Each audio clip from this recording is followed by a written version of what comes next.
These are her slides. Thank you. I forgot to pause. Thank you for recording. Uh, as Michael said, these are Sarah's slides, but I'm very familiar with the topic. So I'm gonna go to slideshow.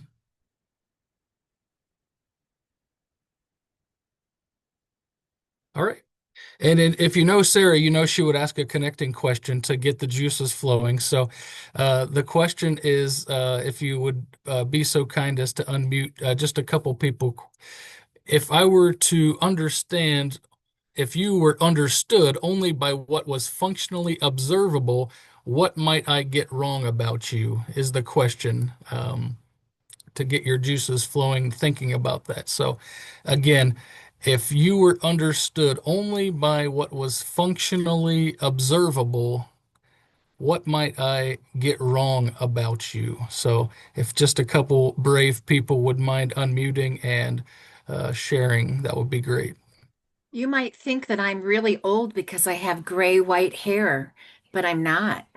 Well, kind of, but not really. You might Right. think that I am mad because I don't smile very often. Ooh, good one. Good one. I'm sorry, I was pulled out, but I'm back now. No problem. Anybody else? If you were understood only by what was functionally observable, what might I get wrong about you? Marjorie and Leslie gave some good examples there. You might think that I'm disinterested because I'm often having to look at my phone or 14 monitors in front of me with multiple distractions, but I still care. Okay, good. Thank you, Sharon. You might think that I am an extrovert because I am comfortable talking in front of groups, but I'm very much an introvert. Great example. Thank you, Jill. Jill took my answer. Good one. Yeah, that is a good one. You might think that there's literally nothing wrong with me, but deep down, I suffer from crippling anxiety and depression and takes a lot just to pull myself out of bed every single morning. Thank you, Matt.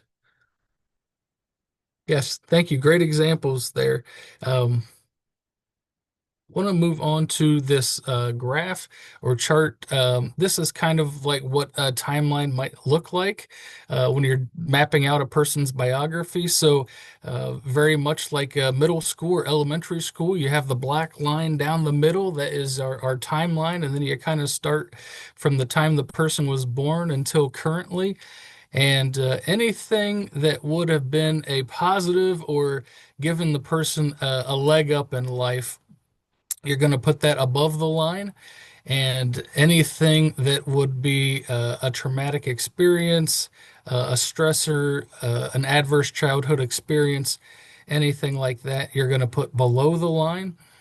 And ultimately, the purpose of the biography and the timeline is to determine who is this person based on what has happened to them, what do they need, and then what will it take to get there.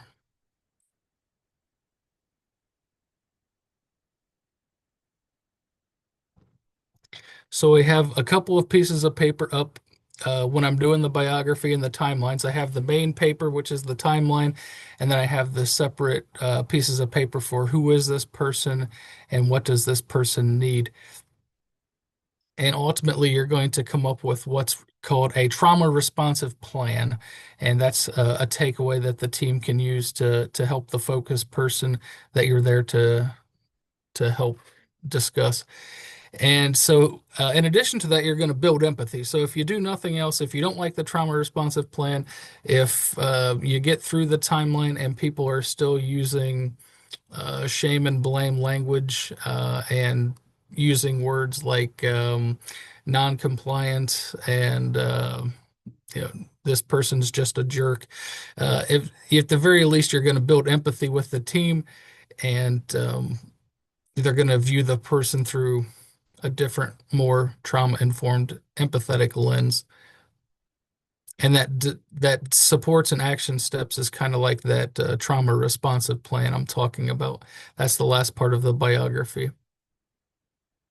So operating principles of the biography are no shame and blame of anyone. So there may be a time when you're doing a biography or a trauma timeline, another word for it, and there may be the biological mother might be in the room, right? And so you're talking about traumatic stressors. You're talking about how maybe there was neglect, or maybe the mom drank alcohol during the pregnancy, and so it's important that during the time that we're unpacking the biography, we have the assumption that everybody did the best they could with what they had and what they knew at the time.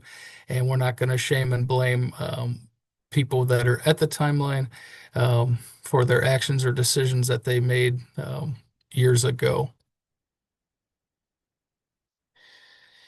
And again, it's all about what happened to you, not what's wrong with you. So if you're doing a timeline or biography on kids, I have done trauma-informed biographical timelines on people as young as 9 and people as old as in their 50s and 60s. So, but especially if you're doing it with kids, kids do not like to hear that something's wrong with them, but kids love to tell stories. So, if you switch from what's wrong with you to this idea of, hey, what happened to you? Tell me about this.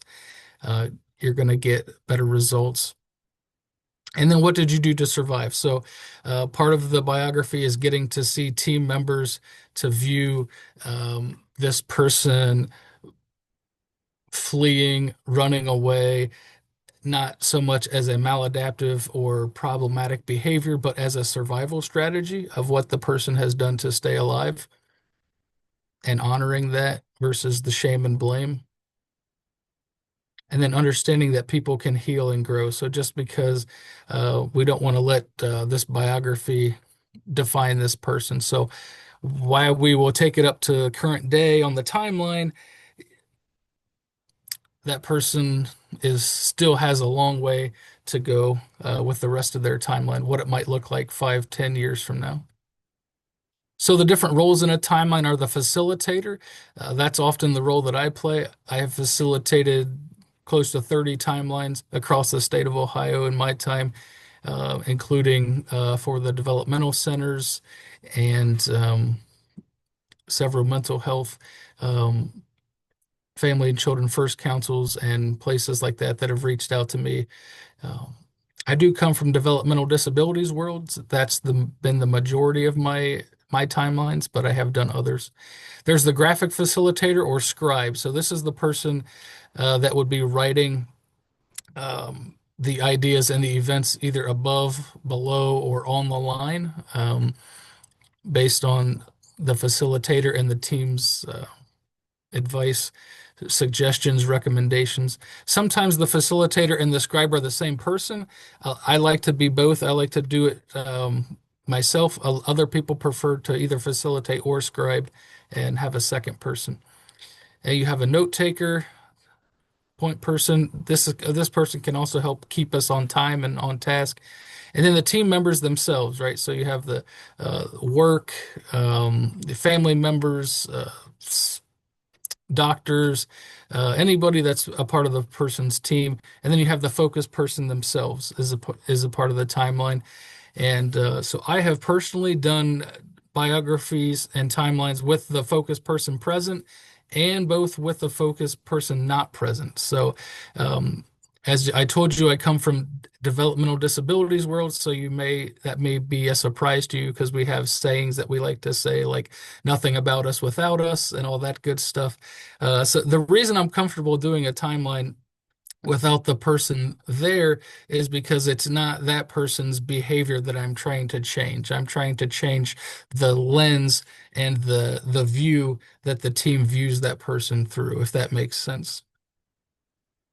So as you're unpacking the biography, you're listening for wounds, issues, missed opportunities, and resilience factors that this person has encountered across their life. Those are things that will wind up on the timeline above, below, or on the line. And so Sarah has created this facilitation cohort. I'm not sure how many years it's been going on now, maybe close to 7 or 8 years. I was in the second one, like I said, and I've been assisting ever since, uh, helping when we do the breakout in-person practice sessions. I lead the group in the Northwest region. So, the objectives of the cohort are to prepare yourself and a family and team for a timeline session. You'll get to practice the art of facilitation. So, we do a lot of hands-on practicing, getting it up in front of the group with the markers and the paper, facilitating the timeline.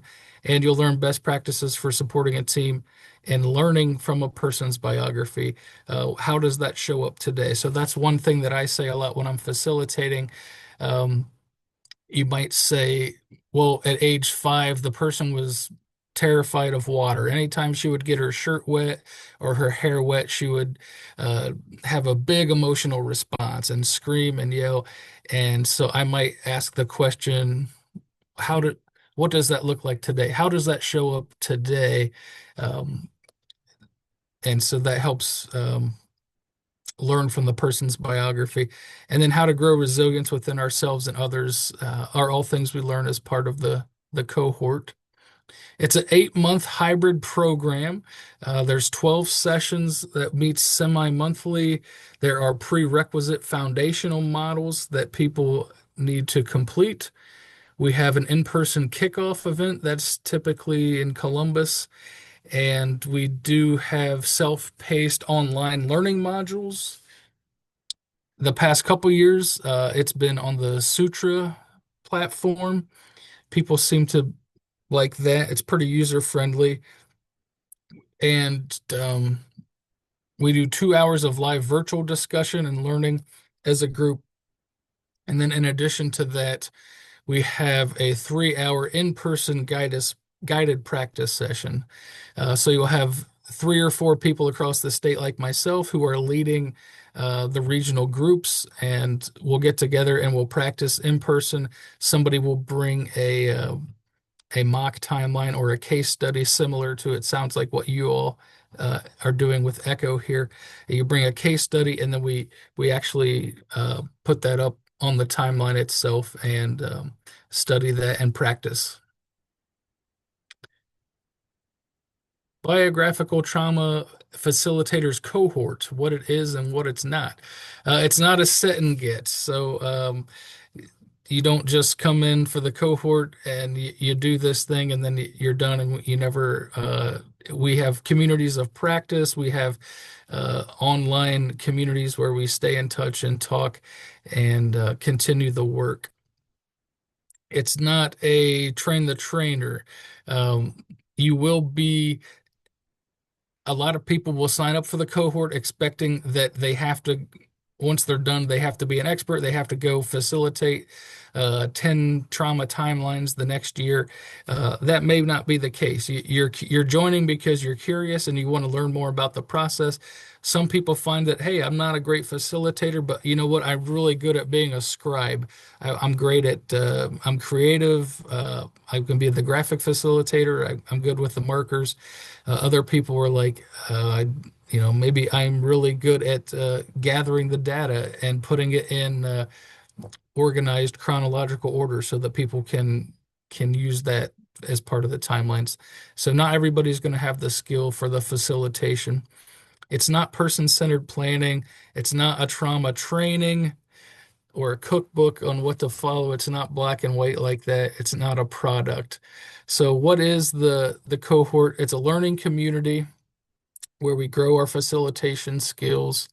It's a precursor to person-centered planning, an invitation to continuous learning, and a framework and a process. So each one is different. Like I said, I've done close to 30 of them, and while we do come up with similar ideas in the trauma responsive plan, it's neat to see how you get there. Each one is different. And Sarah has a quote from Beth Borrell. The timeline can be a unifying experience for a team, helping members to clarify their mission and focus while building empathy for the person they are endeavoring to support. Beth Barrell is a big influence on the biographical trauma timelines, and we do study her work as part of the cohort. So thank you for your grace as I fill in for Sarah. She's got her contact information here. I do know, I did look before hopping on. They are still accepting applications for the current cohort. If that's something that interests you, the deadline is September 12th. So if you're interested in what you heard about today, maybe scan that and check in with Sarah, see about how you can be a part of the latest biographical trauma informed timeline cohort. So thanks for having me. I can answer any questions or anything.